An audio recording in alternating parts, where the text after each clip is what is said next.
Hello, fight fans. Hello, Beefy Boys viewers. Time for another episode of Beefy Boys Breakdown, episode 92 of the Breakdown. We're going over UFC Fight Night Austin, which was headlined by Calvin Kattar and Josh Emmett. And, we've said this before, but this is one of the better fight nights. Like, this fight night, minus a piece of gold around somebody's waist, essentially was a pay-per-view. Can't wait to hear what my partner Harrison has to say about the fights. Let's have him join us right now. What up? You got to start off the pod right. You know what I'm saying? How's it going, man?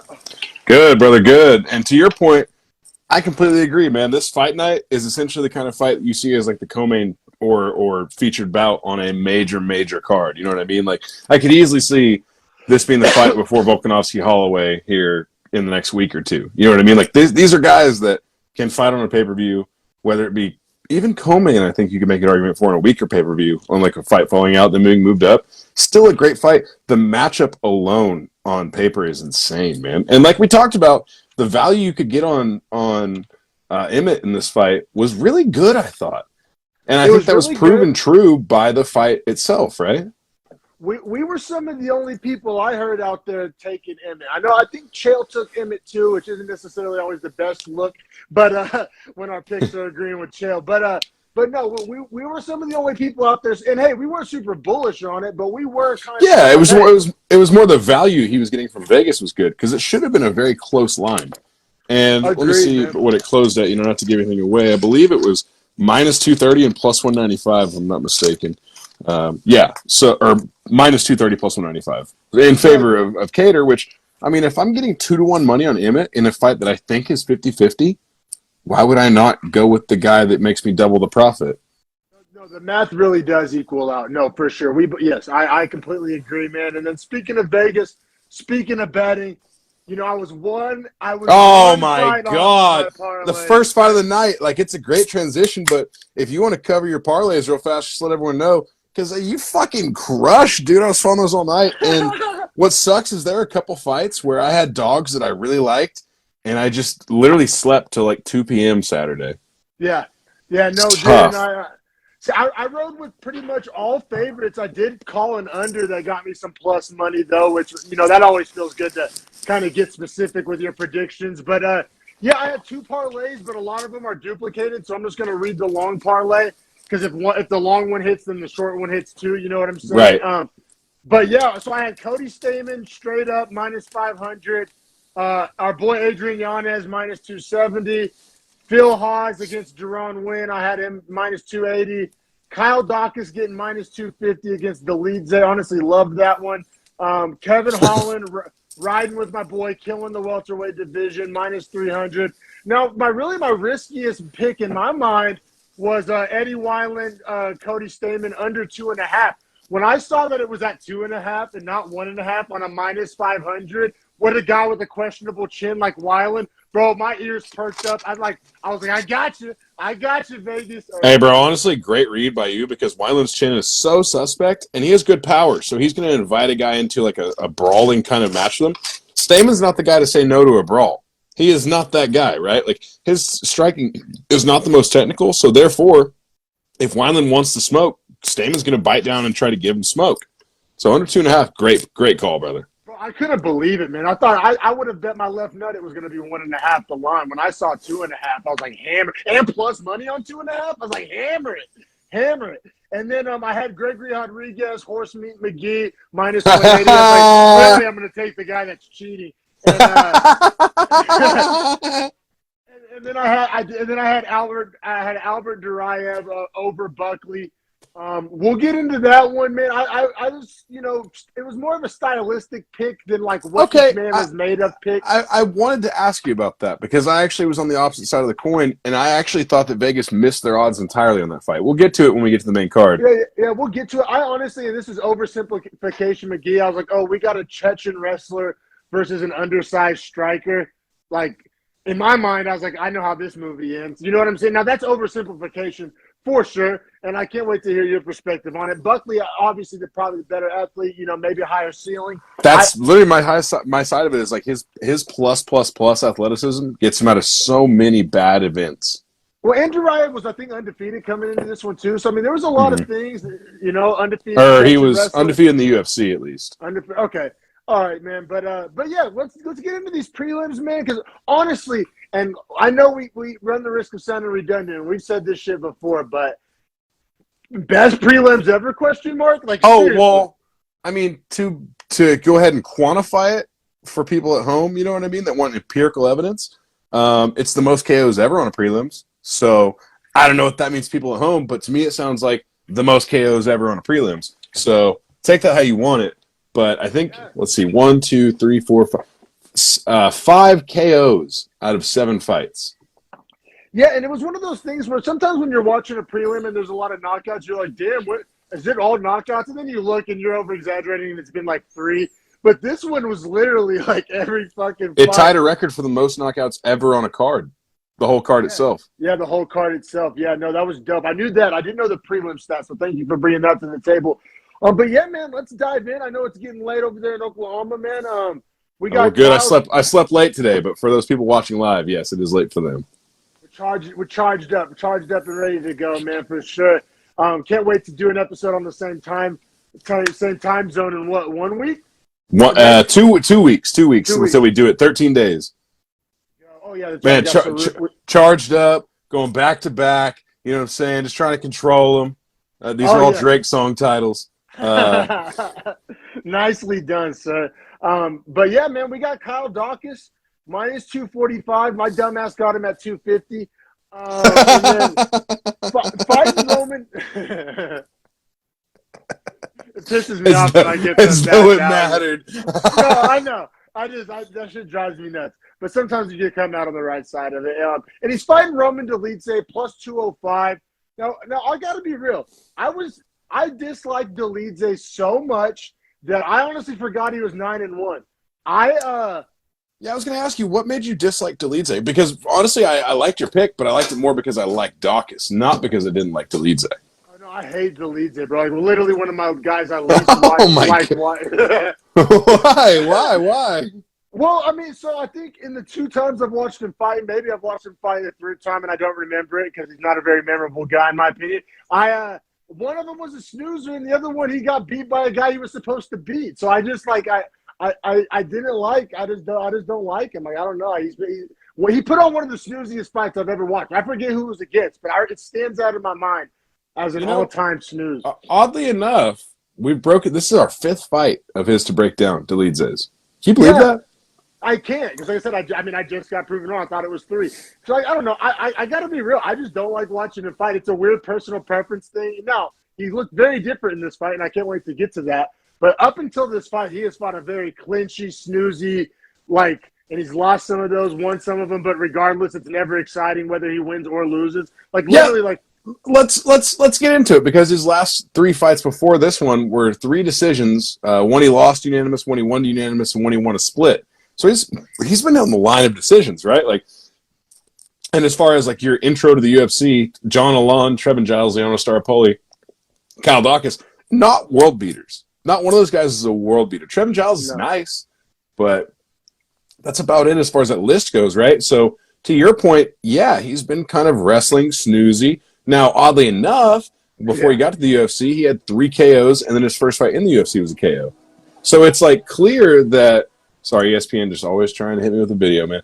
So it's clear that he has that ability and that skill set and power. We just haven't seen it, and I don't know why we hadn't, Yeah, man. And then, listen, this is just a classic example of don't bet, for the guys you're a fan of or the guy you hate. Bet with your brain, not your heart. This was kind of a hater pick on Dolidze. I'm not going to lie. Because I'm not the biggest Dawkins guy. It's not like I'm super bullish on Dawkins. Depends which Dawkins you mean, right? Chris or Kyle? Because Chris Kyle, that's funny. RIP. Not the biggest Kyle Dawkins fan. I'll be honest, man. We've seen him lose to Brendan Allen. We've seen him lose to, I think, Kevin Holland. But we've seen him. I think that one was ruled a no contest. That's right. That was the Clash of Heads. That's right. That was a weird one. So, but it's one of those things where I haven't seen a performance from Kyle Dawkins where like he jumps off the screen to me and I'm like, this is the guy I have to watch. Whereas his brother Chris, we talked about him and put a lot of coal in that fire. Obviously, a top 10 heavyweight justified coal in the train, but I think it does need to be said that clearly one brother has more like lightning quickness or snaps to his shots faster. I don't necessarily know exactly what it is, but Well, you I would think it's just the matchup of weight classes because his brother's a small heavyweight, so you're talking about speed advantage and stuff. And then his brother's a tall, bigger middleweight, and he's fighting like plus athletes, where his brother's fighting some fat guys. And like, it's a good point. I think that's what gets exposed on Kyle Dawkins. He's definitely not an explosive athlete. He's got some good cardio, he's got some good reach, but he's not explosive. Well, and that's the problem, right? Is like to be at 185, like you kind of need to be explosive. It's like the as bad as that division. It's the athlete division. Yeah, it's the meeting of power and everything else from underneath it, right? Like because the guys at 55 and 45 will make an argument that they have power. Well, yeah, I'm sure they do, but they couldn't knock out a heavyweight with a punch. I bet some middleweights could knock out heavyweights with their punches. Oh yeah, I mean, look at what's even defined as a middleweight. Guys like Paulo Costa. I mean, I was going to say if Costa and Romero are in there in this consideration, they'll knock out heavyweights. 100%. And I mean, he's skinny, but he's 6'4". So I mean, we're talking about like NFL sized guys essentially that are just like that are just sucking the weight off. Yeah. Yeah. Essentially, like NFL receivers, like star receivers that cut their weight down, is like your prime time in this division. But the reason why we're kind of beating around the bush here and kicking off the breakdown is just because this fight lasts 1 minute and 13 seconds, and it does not go my way, my friend.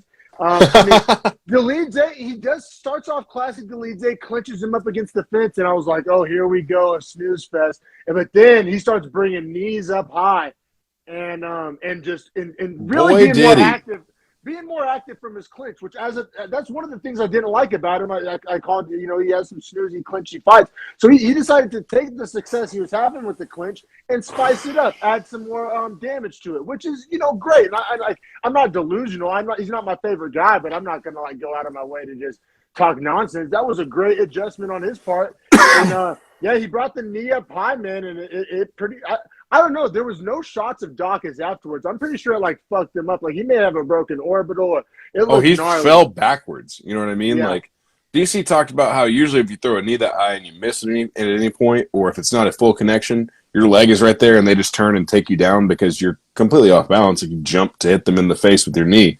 Makes sense. Well, this knee didn't have that missed factor in it, right? It landed flush, like on the orbital, like that's on the bottom bridge of the of orbital. Yeah. Yeah, exactly. It put Dawkins out bad, man. And Dawkins was already hurt because he got dropped with that big right-left combo before that. Yeah. No, man. And like I said, Dolidze, here's me eating it, man. Because every knock I had and every reason why I didn't like him, he said, "Suck it, Dom. Fuck your parlay and fuck your hater opinion." Because I mean, he was exciting, he was explosive, he was dangerous. I think some of his snoozier fights were at 205, and they're saying down at middleweight, that power kind of translates a little better, and like he can kind of be the bigger, badder dude in there, and he felt like it. Like I said, hey, I eat my words. I do put more respect on his name, and I love the adjustments that he made. Like I said, I was kind of joking about being a hater. I mean, he wasn't my favorite guy, but I'm not like a delusional hater like that. Yeah, no, I mean, good on him. You know what I'm saying? Like I said, I mean, that was the only fight on one of my parlays I lost. I lost that and one more. But, hey, it was fair and square. There wasn't any controversy. Like, he put him out cold in the first round. He and then hurt him bad before it. It was a one-sided fight. Dawkins never stood a chance. I mean, we texted about it a little bit. I think the major takeaway is Dolidze was much more impressive than Dawkins was disappointing, if that makes sense. Yes. Dolidze looked fantastic, man. And, I think that's all I got on that one, man. You want to keep it pushing? Yeah, we'll keep it running to the next one, man. Next one, a Beefy Boys absolute enemy. And I would not wish what he got upon even my enemies.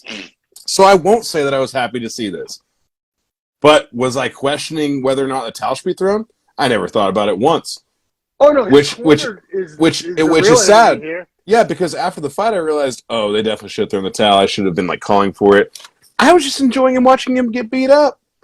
Really, really terrible of me, But to not belay the point. Oh yeah, this is alluded to it. Deron Wynn and the Beefy Boys Twitter account like went back and forth. He said some salty things, which really it was kind of whack because we made a video clowning him because he was like 5'6" and he took a fight at light heavyweight, and I think he ended up winning the fight, but he just looked whack and like he was real like chubby and just it was just an absurd like kind of like spectacle, and we made like a funny video that got somewhat views. I roasted him and cracking some pretty funny jokes about his like build and everything, and his tats being like generic out of a UFC game. Yeah. Well, he has a Nike symbol tattooed on his arm. He has praying hands on his back. Every tattoo he has is an emoji or brand logo. Cringe, very cringe guy, and with a boring style. And anyway, we made a video clowning him. He responded to it on Twitter, started talking shit, and like. So, yeah, Beefy Boys and Deron Wynn, it kind of is public enemy number one. Like, I mean, nobody else has really, like, came at us that sideways. That's what I'm saying. And it's really unfortunate because, like I said, it kind of, like, the personalness of it that I had in that small interaction with him was like, oh, I don't even think about the corner throwing in the towel for you. I just want to see this continue. Yeah, man, because he was fighting Phil Haas, coming in at minus 250. Once again, my dumbass got him at minus 280. Deron Wynn at plus 210. And how this wasn't bigger, like how this got bet down, like people were betting on Wynn. To me, this was lock of the week, easy money, matchup nightmare.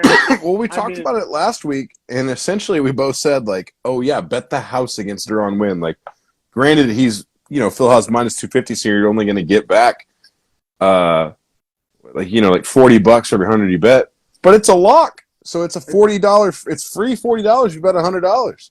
Yeah, it was a perfect parlay builder, which I used it as. But yeah, this fight took place in the middleweight division, which was like I guess slightly less ridiculous that Deron Wynn was in fighting that middleweight. Like I guess it's slightly better.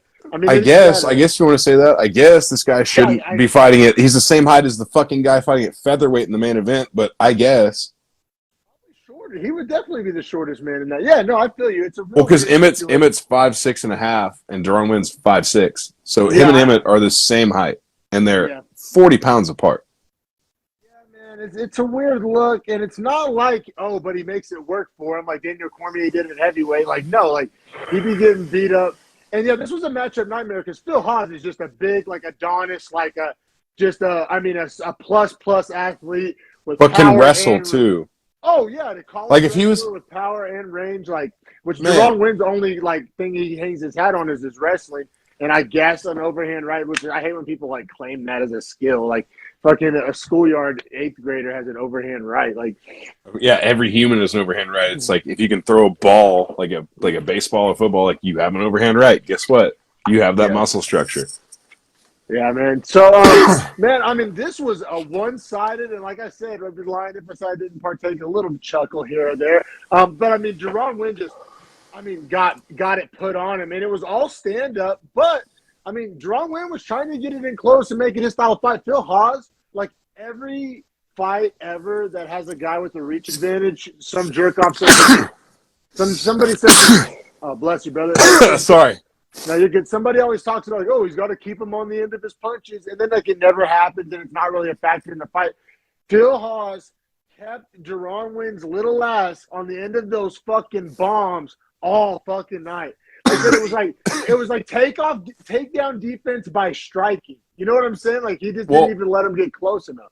You know what's even funnier to me about it, man, is that you said keep him on the end of his punches. It devolved to keeping him on the end of his elbows because he was so much longer. Like, he just started throwing step-in elbows because that was about Deron Wynn's actual striking range with him. And if a bow hits you in the face versus a padded fist, I guarantee the bow hurts more. So even when they would trade strikes, Deron Wynn could not win the battle. The fact he didn't shoot a takedown was embarrassing for him. So many elbows, man. And like, it's weird because people were being nice to Deron Wynn and saying how good Phil Haas looked, and that is one way to look at it. But it was just that's the way DC made it, painted it as a commentator because that's his buddy, so he's not going to talk about how bad his buddy looks. That was sad, bro. Don't make DC call this guy's fights. They're obviously buddies in real life. He's not going to be able to talk bad about him. So instead, he's just going to overhype the guy that's just beating up a bad fighter. Like Deron Wynn is signed because he's DC's friend, not because he's good at fighting. And like, sorry if that makes people mad. Nepotism, 100% nepotism. Now, I mean, round one, obviously a 10-8, only because Deron Oh, Wynn might have earned a Chin of the Year nomination. oh, Like, it was insane. I said I could make a case for a 10-7.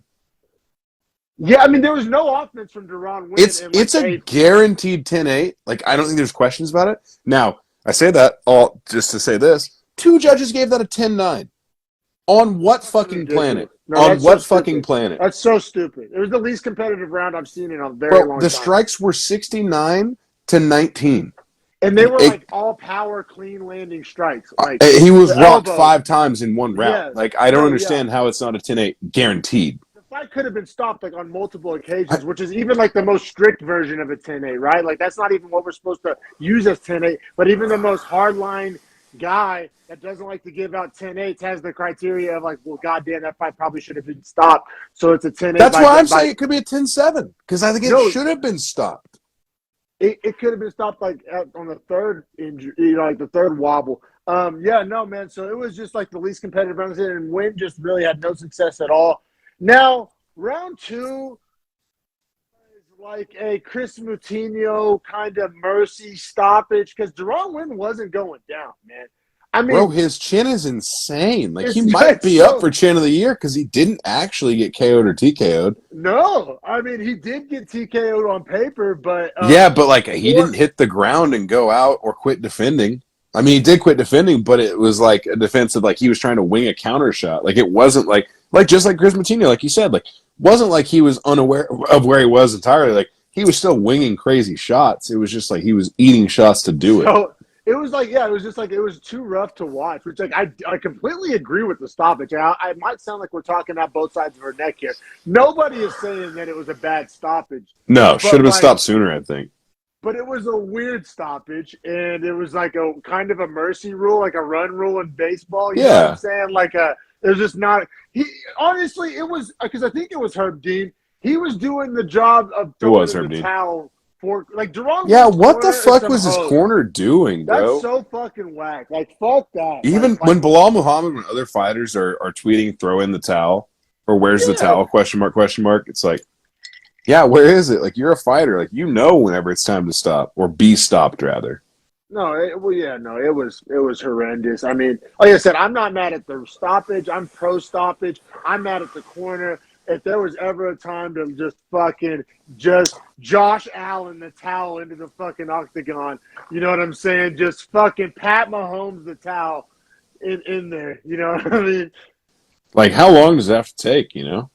Like how much how bad of a beating do you see him take before you're willing to concede that he has lost this fight? Because he was about to be down 2016.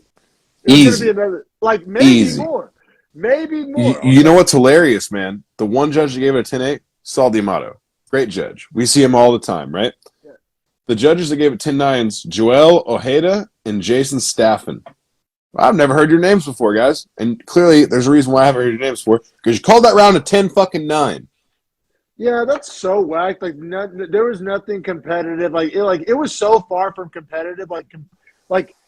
Competitive meaning just even if it's an ass whooping, like it's two guys in there fighting, like that was one-sided. Like I had the feeling of Deron Wynn having a literal chance to win. Like I didn't have that feeling. You know what I mean? Like I didn't feel like he had an actual chance to win the fight. No, seriously, it literally looked like he was like beating up some dude at a concert. But it was bad. But yeah, man, I mean, so I hit that one on my parlay, you know what I mean? For what it's worth, the parlay was already dead, but I still like to keep that. And 4 minutes and 25 seconds, a very justified standing TKO in my opinion. And it's like everybody's putting a bunch of coal in the Phil Haas train, which Phil Haas is really good, and he does have a cool skill set.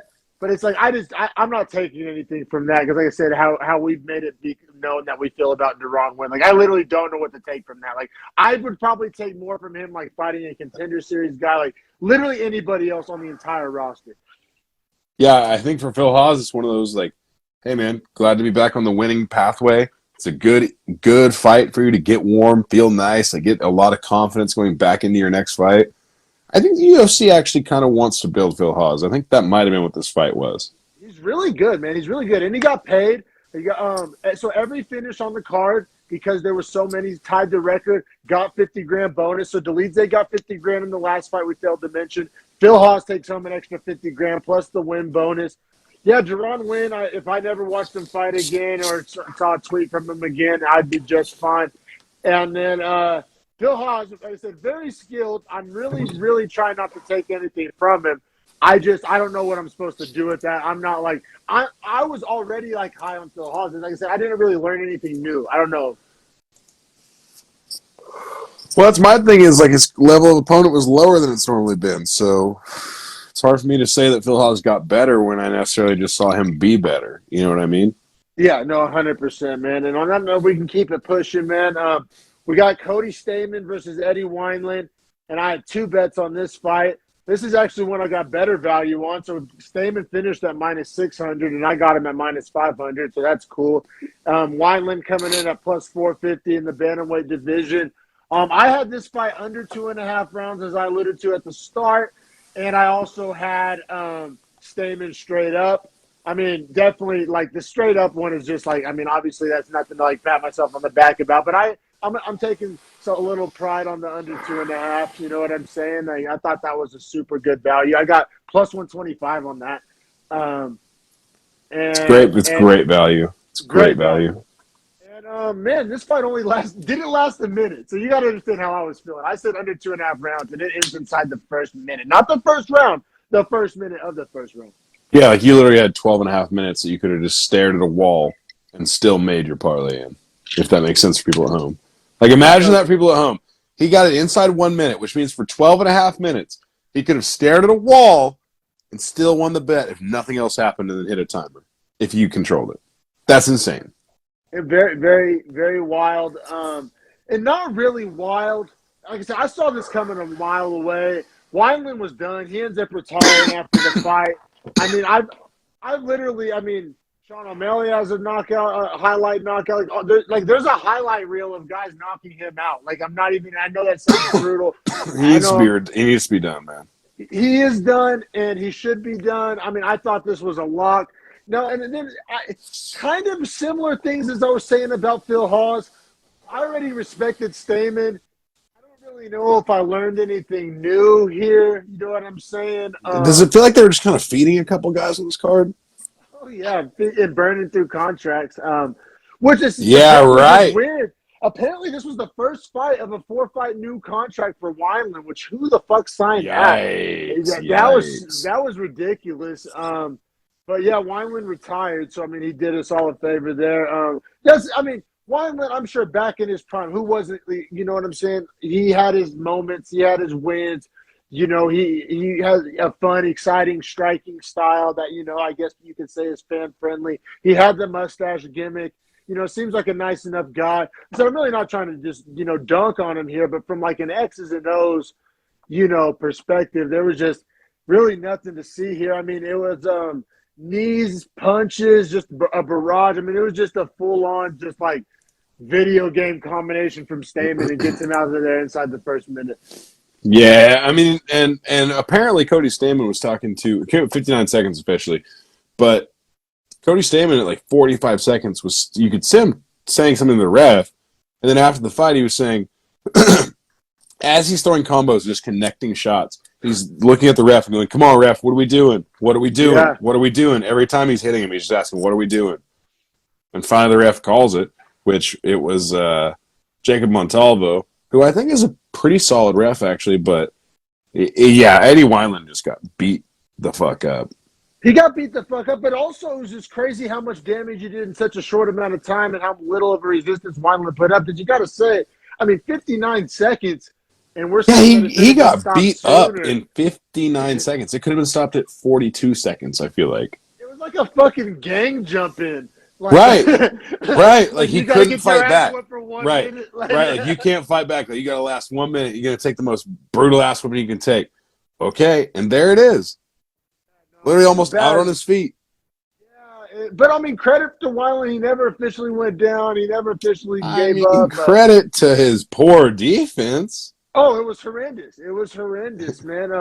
You know, like I said, I'm really, really not trying to, like, dunk on him on his way out the door. You know, thanks for, you know, the good times. But like I said, I mean, since I've been balls deep in the UFC, which I got to admit is shorter than some other people, I've just been witnessing them just literally be like get fed to the wolves, and I'm just like it's brutal to watch. You know what I'm saying? It's not competitive, and Stamen gets 50 grand. I don't know what else to say. I mean, deservedly so. Put on a good show. I'd honestly Another bantamweight though. Bantamweight breakdown. So loaded. It would be crazy now looking at all the finishes here and like remembering them now when I look at them in the collection. If only 4 guys got bonuses and fight of the night is very clear, like that has to be awarded. You know what I'm saying? That has to go to the main event. So if that's 2 guys out of 4, if this is just standard, I couldn't just pick 2 of these. Let me ask you just a personal preference question, just from like a highlight reel perspective. Which knockout was more fun to watch, Cody Stamen or Dolidze? Like if you were choosing between the two for a bonus, like if you could only give one of those a bonus. Between those 2, I'm going to go Dolidze. Yeah, probably the quality of opponent, right? But if you're going to go the amount of highlights I just got for Phil Hawes, I literally just can. And anytime he fights anywhere, I have a full highlight reel for him right now after one fight. One fight, you're 100% right. Like he paid for them to be able to edit all of his highlight reels for the rest of his entirety in the UFC. No doubt, man. It was a clinic. It was a clinic for sure. But yeah, it was a clinic from Cody Stamen too. And yeah, we can keep it pushing because, like I said, it's really just going to turn into a Wineland dunking on. But here's my thing: is like I don't think I would give the bonus to any 3 of those guys if I only had to pick 2. I think there's 2 pretty clear ones I would give it to, and I'll say it whenever we get to it. But I wouldn't like doing that if that makes sense. I feel you, man. And then this next fight we got Maria Oliveira coming in at plus 210 versus Gloria DePaula minus 250 in the women's strawweight division. And I gotta say, on any other night, this fight would have been like super entertaining and awesome. I really enjoyed it still, regardless. But it was just surrounded by so many highlights that it's probably gonna be forgotten about. But this was a very fun fight. I thought this fight was awesome, man. I didn't expect it to be this good based on the odds because I really didn't remember or know much about either girl. Yeah, going into this, one of the fights I didn't do a deep dive breakdown on. I didn't bet this one. I mean, yeah, good for you. I definitely wouldn't have gone near it. I think that's smart of both of us, not knowing much about either of these girls. But I did think that DePaula was like the aggressor in round 1. I thought she had some nice shots. I thought she got the takedown at the end of the round. I had it. Now, granted, all that being said, I thought Oliveira was landing her own good shots as well, right? Yeah. So this is the first time all night we've disagreed. Granted, I think this is the first time tonight we. Oh wait, well, who do you have the round for? I gave it to Oliveira. I did as well. Oh, okay. I was going to say I said all that. Or I was going to say I said all that just to say that I don't think that was enough to actually take the round from Oliveira. Yeah, those extended striking combinations were just, it wasn't like they were super effective or landing super clean, but they were scoring enough and showing enough activity and aggression that I thought it was easy to score the round, definitely to Oliveira. Now, round 2, DePaula bounces back, come out strong. Really, like I said, Oliveira won round 1 based on volume and just activity. But nothing landed was too devastating. DePaula started landing some bombs in round 2 and then got, a takedown. And, I thought DePaula won round 2. I had it tied up going into 3. How'd you see it?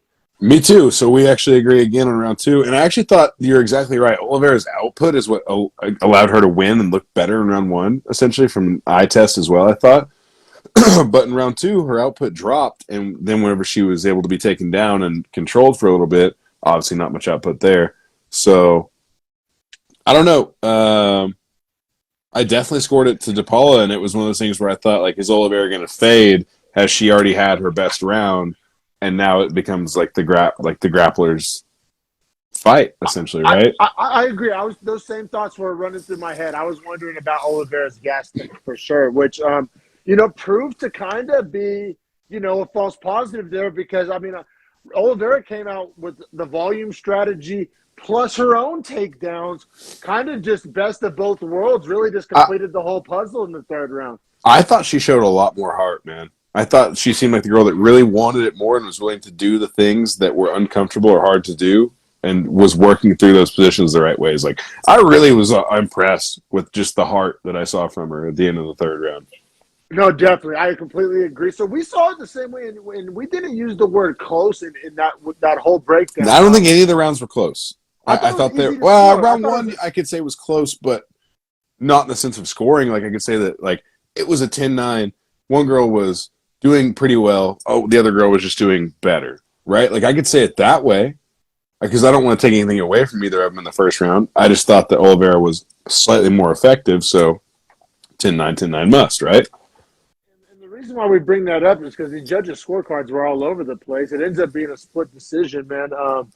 You want to go ahead and read off the scorecards? Yeah, so two judges have it 29-28 to Maria Oliveira. One judge has it 29-28 to Gloria DePaula. I wouldn't say this fight was necessarily close enough to be a split. I'm not rolling out the hill as well, though. And I do think the right girl won.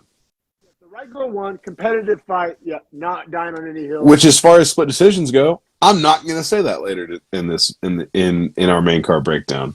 Yes, there is a split decision, not that one. That we have a lot to talk about, and but we won't get there if we don't keep it pushing. So let's keep it going to this next one. We got Danny Chavez plus 250. That's another guy. When I read Danny Chavez, that name didn't like do anything to my memory in the sports book. But then when I saw him, I'm like, oh, I remember this guy. Yeah. But yeah, 100%. And then he's this is one Ricardo Ramos minus 300. But this is one of the ones I would have given a bonus of the night to 100%. If I can only do two finishes and fight of the night, this 100% is one of them.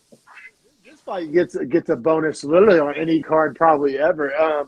That's how insane it was. Fight took place in the featherweight division, and another fight that lasted just over a minute. I mean, it was insane how many of these we were getting. It was almost like it's got to stop eventually, right? Right, like when does the candy store close? Like, how long can I be in here? My superstitious ass was almost getting to the point where I'm like, damn it, this means all the main card's going to be all decisions. Where we used up all the juice. You know what I mean? I was like, but I know it's ridiculous. But yeah, no. But we got a spinning elbow, man. I mean, there's not, I guess too much to break down. Chavez was really just on the receiving end of some combinations and some striking. I mean, yeah, essentially it was Ramos throwing a lot of spinning attacks, Chavez keeping the distance, moving out of the way, getting hit with a few shots that were down the middle that were straight and not spinning because he was so aware of the spinning attacks. And then once those middle down the line shots hit, he became less aware of the spinning attacks, and that was ultimately his downfall because the spinning elbow connected flush on his face. So good. Flush. And he was almost out entirely. Like his eyes were looking a different direction. It was over. It was a vicious beating. And then he hit him with like the 1-2, like while he was like falling. Yeah, like the second one missed. Like the jab, it was a jab cross, right? For the 1-2. The cross missed because the jab literally put him where he was sliding on the fence down and out.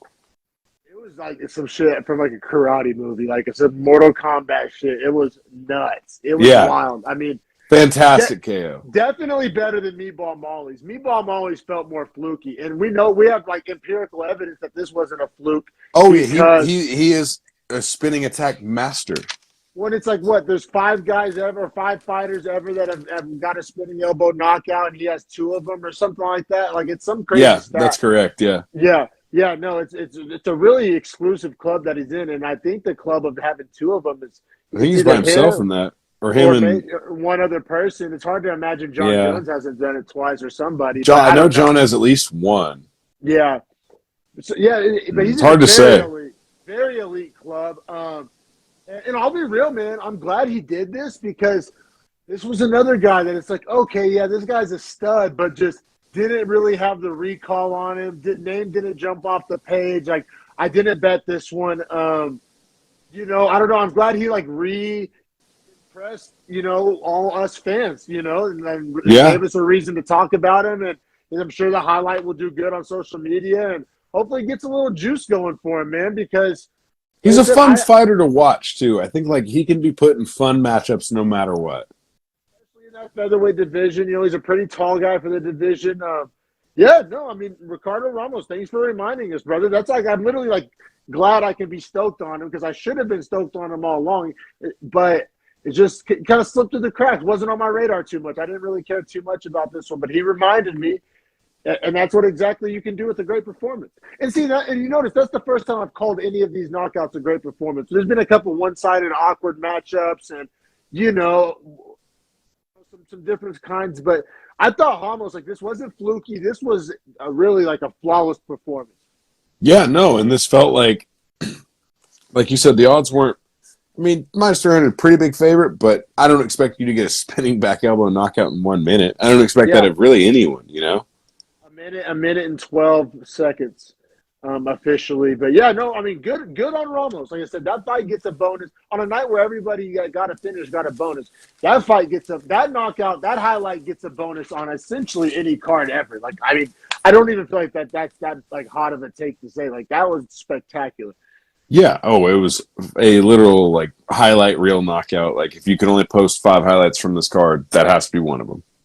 Yeah, if you have to post 5 highlights of the year so far, that's probably one of them. I mean, I don't know. Or damn near, yeah. If you're not factoring in like magnitude of fighter, yeah. Yes, if you're just like in a vacuum, like stylish knockout. So it depends your definition, but I don't know. Anything else to say on that one, or you want to keep it pushing? No, I mean, we can keep it pushing. I mean, we get rewarded with another KO here. Thank God, because we got some judges I would never trust: Doug Crosby, Jason Statham, and John Shorley. I don't trust any of those guys for sure. But it's minus 110 both ways. Court McGee versus Jeremiah Wells. So a complete pick'em fight. Which, how'd you feel about that? You know what? You know how I feel with it? I agreed because I didn't pick this fight. I didn't feel strongly either way. I didn't bet this one. I had Wells on a parlay. Like, if I was going to make a parlay, I would have had Wells on it, which is a really unfortunate. Yeah, well, you know, I definitely see where you're coming from. Definitely the better athlete. I think he's younger, you know, stronger, faster. But Court McGee, you know, I think there's definitely some paths to victory there. Maybe out-carding the muscled-up guy or, you know, catching him in a submission. So I think there's a path to victory for each guy. Like I said, I'm kind of like, I guess you get a pass for riding the fence when it's minus 110 each guy. You know what I'm saying? Yeah, for sure. Yeah, I mean, that's the idea, right? Or that you had 50-50 odds either way, essentially, too. Reason I like Jeremiah Wells, he fought that guy Blood Diamond. I can't remember his real name, but no, he literally goes by Blood Diamond. Like, right? Yeah. I'm saying I wish I knew his real name because I prefer not to call him Blood Diamond. I feel like it's a dumb name after you lose. Sounds so like cringe. Yeah, it's just cringy. And I mean, if he had got a KO like highlight reel, I'd be like, yeah, Blood Diamond, yeah. But no, he got beat by Jeremiah Wells and like beat handedly and like looks like the worst striker. And that's when I realized like, he's a really decorated kickboxer. So Jeremiah Wells must have some shit in his hands. You know what I mean? And that's kind of what I took away from it the last time. So I kind of really liked him in this fight as far as I didn't know if he'd be able to essentially win the decision, but I did like him by a finish because I thought that his power would be the only thing he had over Court McGee because if he got taken down and wrestled, he's not going to get a KO from his back, and he's going to lose either way. So if I'm going to see him win, I'm going to see him win the way I see his path to victory going, which was finish. Yeah. No, great call. Which I think was like a plus 250, so I should have thrown it on the parlay. For sure, man. I hate when you sit them out. Seem to be the best weeks. You know, it's ironic how that goes. But well, and it's like I overslept too. You know what I mean? Like it's one of those things where like that's just the poor luck of it. No, man. Next week we'll have to maybe do like a little dreadful talk about next week's betting card. I kind of want to do some more of that on my other channel. But yeah, if you want to live pick them Wednesday, I'm free anytime. Sweet. All right, cool. And I'm off Wednesday as well. Lit. All right, cool. Perfect. All right, man. So yeah, the reason why we're kind of beating around the bush, like I swear to God, I don't know. There was something in the water in Austin. A minute 34 seconds is all we took. Harrison really laid it out pretty good though about how like Wells, had the power advantage, had the speed advantage, was the younger man, fresher man coming off a finish. Court McGee, obviously veteran, older guy, probably more of a grappler. So striker versus grappler, but and Wells won the way Harrison and himself and. People thought was his probably best chance at winning, which was by knockout. And I don't think anybody saw it happen in a minute and 34 seconds. But I'm telling you, Saturday night was insane how many quick knockouts it was. It was like we got like a month's worth of knockouts in one night. Oh, it was unbelievable, man. Like, and it was a left hook that did it for those that care about the X's and O's. I mean, it was it was a big left hook from a very strong, fast man. I mean, huge left hook. Like put McGee's lights out cold. Wells is plus 350 by KO. That's a good. I would have just taken him inside the distance, which was plus 240. But like I said, the value on that's massive. No doubt. Yeah, whenever you come out, we'll have to hit a sports book, like a bigger, like William Hill sports book, where maybe they will have more props. Because, yeah, the place we've been going only has the over-unders and the money line. But maybe if we go to, like, a bigger, fancier sports book, they may have, like, more props and shit. Yeah, or when we're out there, we can just watch at your house, and I'll get on stake.com and go on their website and place bets because we'll be in Nevada, where it's legal. Wait, That's the stupid thing, bro. it's not, is it? Nevada's the most gambling state. The whole economy is based off gambling. But you guys don't do gambling. this. Yeah, you don't do that. And I think that's intentional because I think the casinos provide so much money to the cities that, of course, the cities would never pass that through legislation. I think you're 100% right. Some back scratching going on there. It's annoying, but yeah, we gotta have to go. It makes sense. They're the reason the online people can exist, so I'll give them their due. No, you're right. Sorry, it sucks for you. I know. No, and it's not that bad. But you have a casino you can go to. A million of them, but yeah, man, I'm looking forward to definitely hitting up the sports book in person with you here in 2 weeks. But yeah, Wells gets the win, and you got to be real. So I apologize. So for all these finishes, we've kind of been ending on kind of not a down note, but a very just neutral tone of like, I don't know what to do at this finish. You know what I'm saying? Maybe we were a little high on the hot. This one I put Cole to train with. That's a very good name and wasn't fluky and just showed off a similar skill set to what we had seen once, so we knew it wasn't a flash in the pan. So sort of a more consistent style. Confirmed what we were already suspecting, that this guy has dynamite in his hands, you know. But yeah, man, I mean, great win for Jeremiah Wells. There's only so much you can say about a fight that lasts a minute and 34 seconds. So I didn't bet this one. Harrison felt strongly about it. Want to keep it pushing? Yeah, man, we get to the main event of the prelims. Yeah, and I got to be real. Whenever it was showed that this was the final prelim, now it was the ultimate hindsight 2020 take, because there was no way anybody could have imagined there would have been like, 5 knockouts before these women fought. But it did. I was like, what the hell? Now we got to watch this. I mean, I don't know. Yeah, like you knew this would be a decision. You knew it. But it's really unfortunate. It was the ultimate hindsight 2020 take. Especially when you're getting teased with Yanez and Marquez in your next couple fights that are right after. Like, you're just like, oh, I'm at the bread of the sandwich. Like, I don't even care for this. It just holds it together. Like, fuck. The end of that tortilla that you tear off. Yeah, like the bottom of the burrito where it's just all rolled tortilla. Yeah, you just have like no ingredients inside. You're like, oh, this is a filler. And so we got Jasmine Jasdavicius coming in at minus 230 over Natalia Silva plus 195 in the women's flyweight division. It was pretty much all Silva. I don't know if you want to go round by round on this. Nah, I mean, the only question I have is how'd you score the second? I saw one judge threw a 10-8. I think it's the only one that's. Too. Oh, I went 10-9, but I thought it was close. Let's talk about it a little bit then. You know, because there's something to talk about here. Yeah, give it its due. Man, I mean, it was really, the damage was piling The ground and up. pound bows won you over. The ground and pound bows, and she, every time Jasdavicius tried to like engage in grappling, she would like reverse toss her and get her own takedown. She did that twice. A lot of whizzer kicks in the round. And then the ground and pound elbows. And I got to be real, I was kind of on the fence. And at the very end of the round, when they got back to their feet, there was a pretty gnarly head kick. And I'm like, well, goddamn. Yeah, I guess I rode just the opposite side because I was on it too. And I just was like, I think Jasdavicius got back up and defended herself well enough to show me that like the damage wasn't as much as I thought it was. Yeah, and then she still looked okay. Yeah, I mean, not really. She looked like she was getting her ass whooped. It was close. When I say close, I don't mean close around. I mean close between 10-8, 10-9. Okay. Yeah. Clearly lost the round. I'm saying it's a fence. It's a fence line between 10-8 and 10-9 in that fight. It's a close round. I think maybe Silva won or Jasdavicius won the round.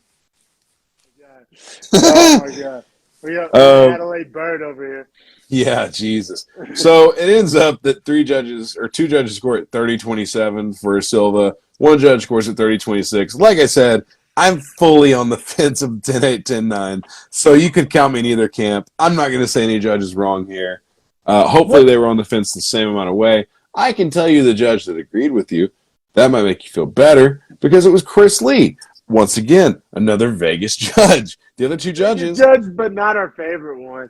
True, but at least it was a Vegas judge. The other judges were Joel Ojeda and John Shorley. Again, these guys don't give 10-8s, which is crazy because 10-8s are real, my guys. And, well, if Deron Wynn did not get 10-8'd by them, no one can. Like, literally no one on this card You could. can literally get shot in the face and it's a coin flip 10.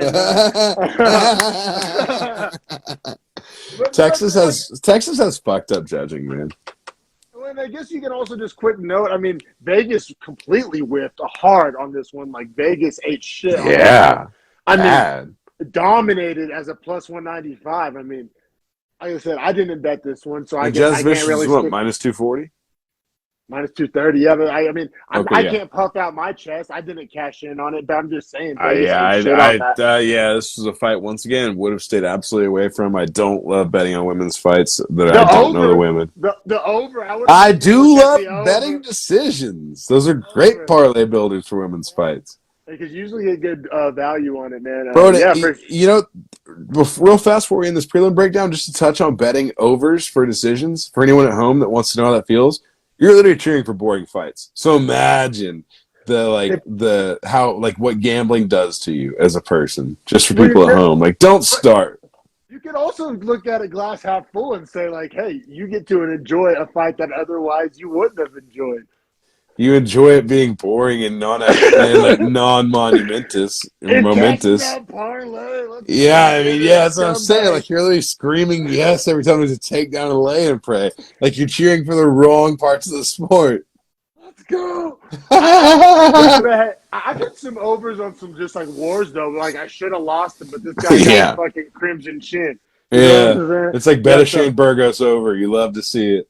Oh, Jesus, that's a brutal over to bet. But yeah, man, and then same thing can be said though. Like if you know somebody with a suspect chin is fighting a good striker, that under is value city. I've hit on those a few times where a dude has suspect chin or has bad striking defense, and they're fighting a guy that throws bombs. It's like, well, if he has bad striking defense, the other guy throws bombs. Like, yeah, maybe he misses 9 out of 10, but when 10 out of 10 connects, you better look the fuck out. Especially if you get under 2.5, because that gives you so much time for that punch to land. Under 1.5 are a sweat. Those are sweaty. Sweat shop city. Until they're not, right? Like the one where I was like, oh yeah, neither one of these guys will make it outside 3 minutes. Like, I don't know who. Doesn't matter who though, right? Because they can't make it outside 3 minutes because they're bad. Those are fun fights to bet. That's what's making. I don't know. I enjoy sports gaming. Like I said, obviously, I bet responsibly. Like I make small bets some weeks. Some weeks I make bigger bets. But it's like I'm obviously not betting away my rent money or nothing. But it's like it's fun, man. It's fun. It can be fun, and I'm super glad that it's being legalized more places. And I know some jerk offs out there will like get addicted or whatever. But like people get addicted to any fucking thing. You know what I'm saying? People get addicted to jerking their dick. So like, you know what I'm saying? Like you can't penalize the rest of us. You know what I'm saying? Yeah, exactly. Yeah. Well, I guess that pretty much wraps up the prelims. We'll keep it sliding to the main card, but I do want to say before we go, shout out to Howlerhead. Hashtag Howler House. If you guys are watching this, throw it in the comments. Hashtag Howler House. HOWLER. Official brand ambassador. Beefy Boys. Right here. All right. Get your Howlerhead. Banana bourbon. Delicious. I'll cut a little promo for him just for free. Actually, our in-person episode, drink nothing but Howlerhead. That's facts. Let's get it. All right, man. Yeah, thanks for shouting that out, brother. And we'll be right back with the main card. Check us out on YouTube, Beefy Boys Breakdown, on Twitter at Beefy Breakdown. Easiest way to support us, y'all. It don't cost you a thing. It takes a couple seconds. Help your boys out. Appreciate y'all. We'll be right back here in a second.